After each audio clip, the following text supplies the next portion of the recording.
Death. It's the final inevitability of life. And for us gamers, we have it a lot worse than the normies because we also have to confront death on a regular basis in our video games. Again, and again, and again. The main difference is usually in video games, you get to respawn, whereas in real life, you don't typically get that luxury. For most games, respawning is just a game mechanic that happens and we accept it.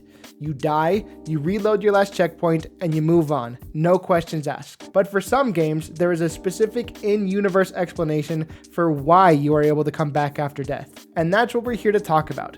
Also, hi, my name is freaking Nick, and I'm here to make you think about death and get sad and stuff. The first thing that I think we should do is highlight a game that does not give a lore explanation for respawning, but the game is better off because of it. And that game is God of War. One of the most unique aspects of God of War is that it is filmed as if it were done in one take. What this means is from the moment you hit the start menu to the moment you roll credits, there are no camera cuts. The camera will seamlessly flow in and out of cutscenes and follow where your attention is supposed to be. So if you were to swamp ass an entire playthrough of God of War without dying, you would have one single continuous take. While most players probably don't notice this, at least on a subliminal level, what this does is it enhances your immersion and it makes the game feel a little more personal because Kratos is constantly the focal point. The only time the camera does break is when you pause or when you die. And it's that stylistic choice that gives dying this increased sense of wrongness in God of War. This is not supposed to be happening. The story is being cut short, and your continuous take just abruptly ends. And the sequel, God of War Ragnarok, does this exact same thing, but they break their rule one time with a forced death. Watch this shit.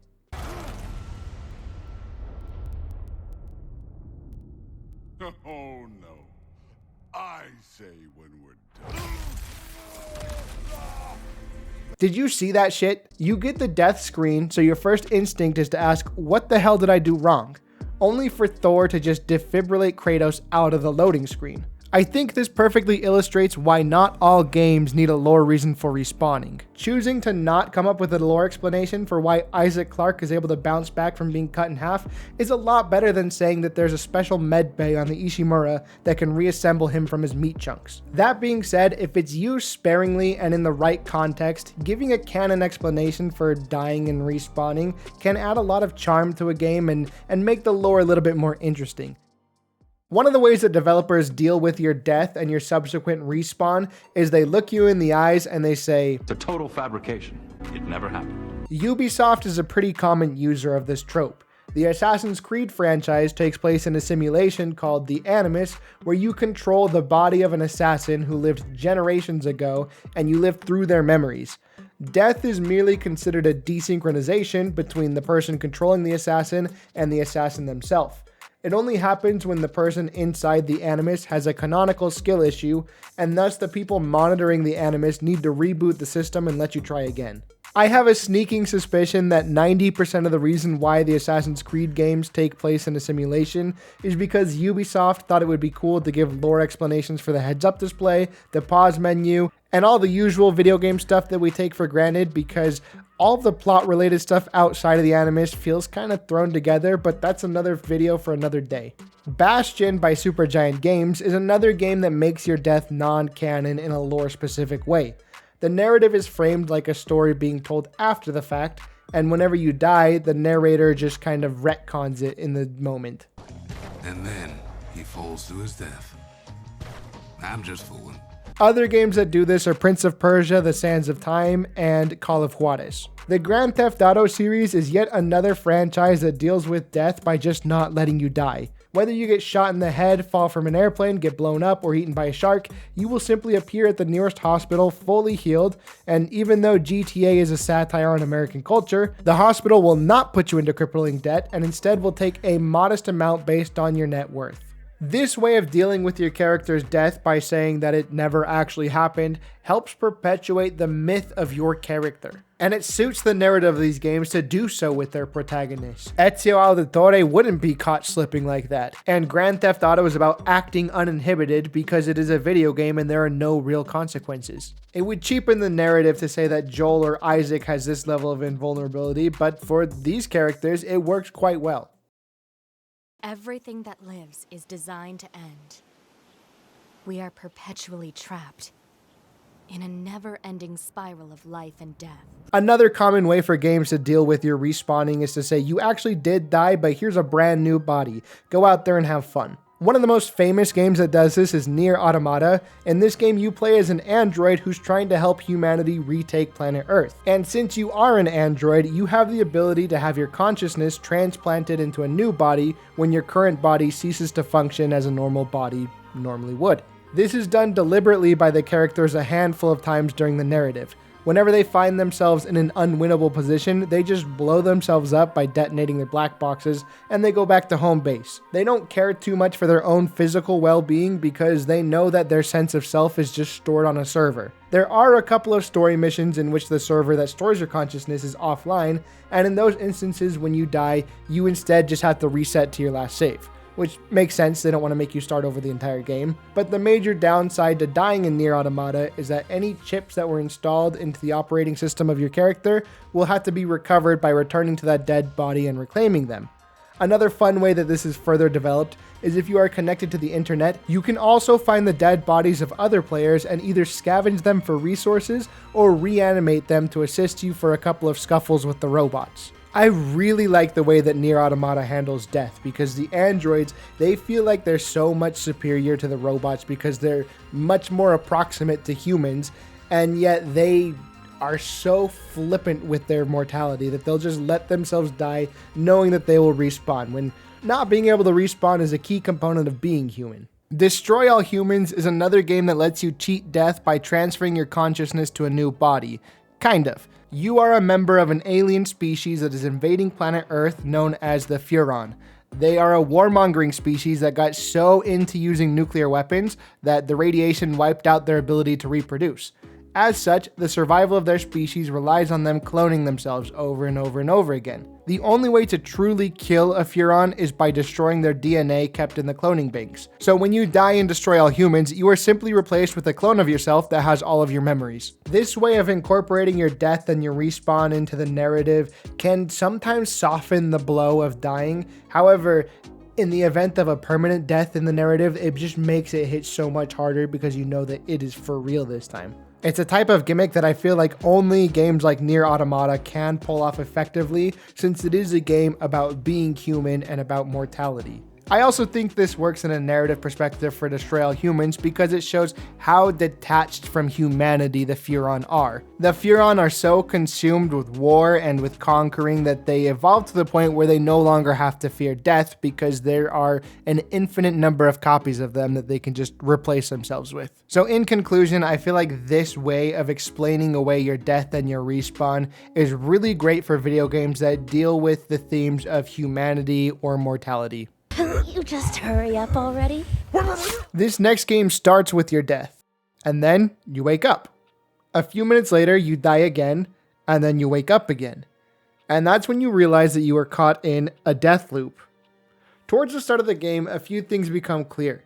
You've been in this time loop for a long time. Only you and someone named Juliana can remember anything that happened in the prior loops, and Juliana is trying to kill you because you've been trying to end this cycle. Deathloop's time loop exists only on the strange island on which you reside.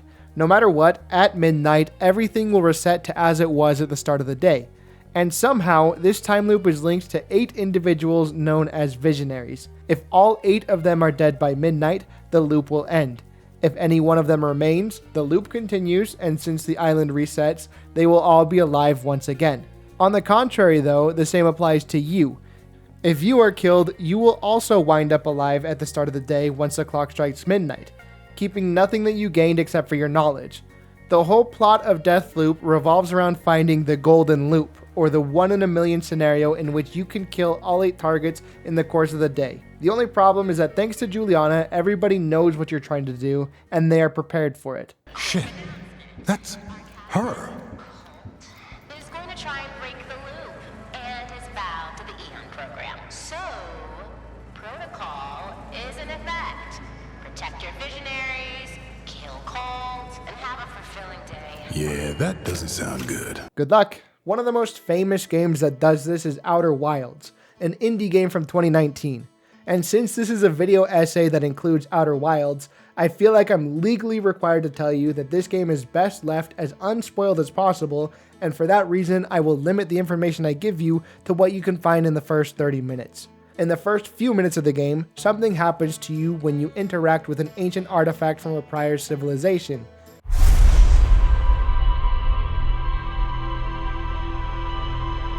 After this, you gain the ability to wake up at the beginning of the day whenever you die without having forgotten anything that happened in any of the prior loops. Whether you fall from a great height, burn to a crisp in the sun, or accidentally step out of your ship without your spacesuit on for the 12th time this playthrough,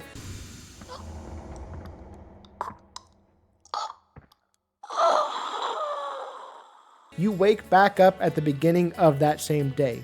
The people around you are completely oblivious to this fact, and they have no recollection of anything that has happened. This scenario grants your character the ability to learn several lifetimes worth of knowledge regarding this prior civilization and the nature of this time loop that you're stuck in.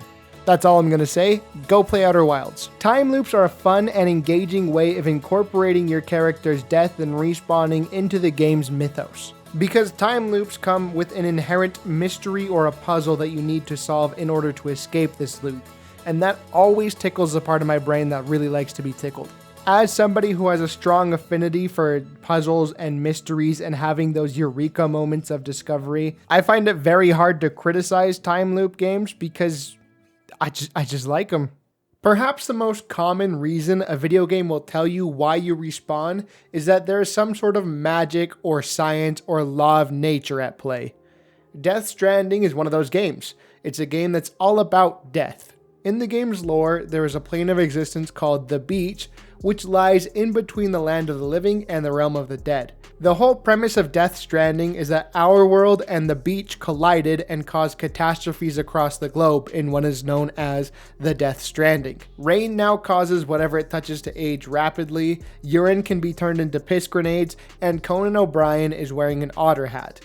Because of this entanglement between the lands of the living and the dead, the spirits of those who die don't have anywhere to go and they remain tethered to their bodies. If they remain in this state for too long without the bodies being destroyed, the spirit and the body will reunite and create a beached thing, or a BT. And if a BT consumes a living being, what is known as a void out will occur, which is basically an explosion the force of a nuclear bomb. In Death Stranding, you play as Sam Porter Bridges, who is one of the few people who can defy death because he is a repatriate. What this means is if he is killed, he's able to navigate his own soul back into his body and revive himself. This unique ability is what allows Sam to take on the dangerous task of trekking across all of North America to try to restart civilization after the apocalypse occurred. Hades is a game in which you play as Zagreus, who is the son of Hades, who is the Greek god of the underworld. You are trying to escape the underworld by going through all of Hades' defenses while they are trying to drag you back into the underworld. In Greek mythology, when you die, you first have to cross the river Styx, and then, depending on what kind of a person you were, there are 3 different realms in the afterlife. Elysium is reserved for the best of the best, Asphodel is for the average people, and Tartarus is for the wicked. So, in Hades, naturally, since you start at the bottom, you play through these in reverse. You have to carve your way through Tartarus, and then Asphodel, and then Elysium, and finally you have to get through the Temple of Styx. If Zagreus dies before he makes it to the top, then he will just wind up back at home in the House of Hades, because that's where all the dead go.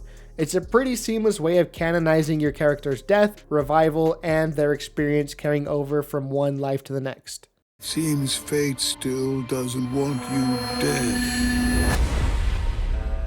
From Software, the creators of Dark Souls, Elden Ring, and Sekiro, they often intertwine death and revival into the lore of their games because you die a lot in these games. Some of the lore explanations are integral to the game's plot, and I don't want to spoil everything for all of these games, so I will be intentionally vague in some of these instances. For the most part, FromSoft uses one of 2 reasons.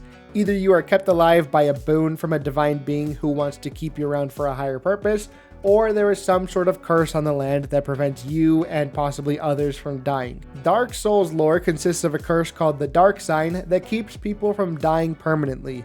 Instead, their souls keep coming back to their bodies, and they continue to do so until the individual loses their will to continue, and they essentially become a hollow shell. In Sekiro Shadows Die Twice, you have Lord Kuro, who is the divine heir to the dragon's blood, and to whom you are sworn to protect, and he is able to revive you with the power of his blood.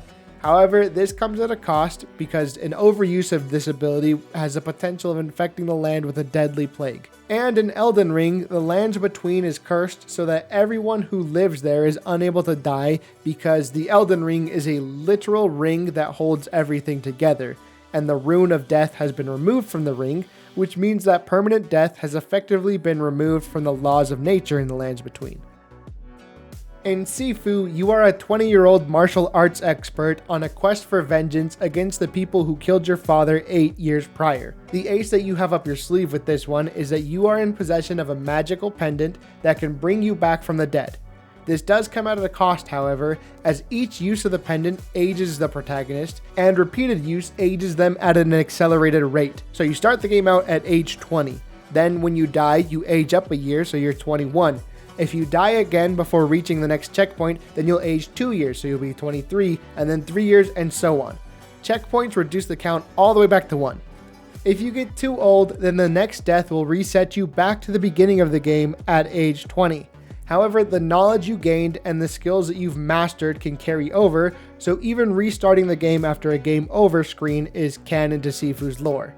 I do like the way that this game approaches death and mortality because you retain the wear and tear of your deaths on your character.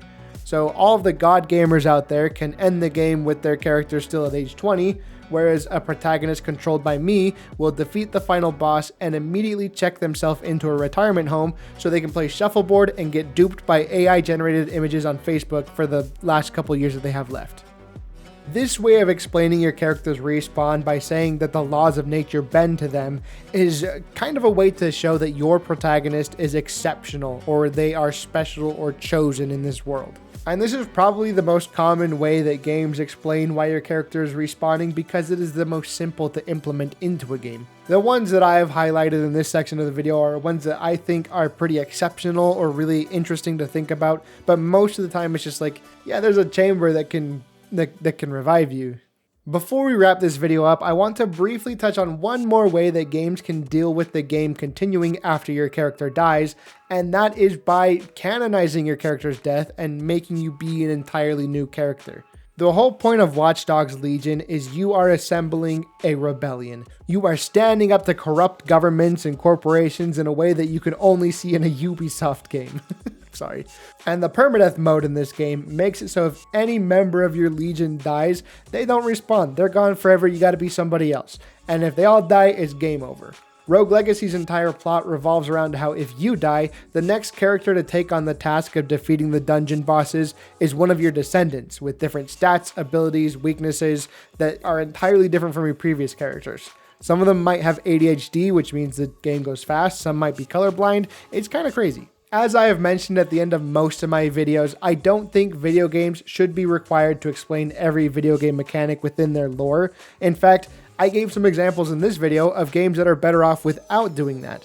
However, I do enjoy games that are written in such a way that they can give a lore explanation for why you respawn, if they choose to do so. In the cases of some of these games, it's just a little bit of like a, oh, that's kind of cute, but in others, it can be a core part of the game's entire mythology. And it's something that for nerds like me, it really adds to the experience. But anyway, I just wanted to say thank you for the privilege of your time. I hope this was a worthwhile watch while you were eating your food or doing your chores or whatever it may be. If the little YouTube fairies that curate your recommended feed put me in front of your face once more, I'll see you then. And if not, I hope you have a good rest of your life. Take care of yourselves.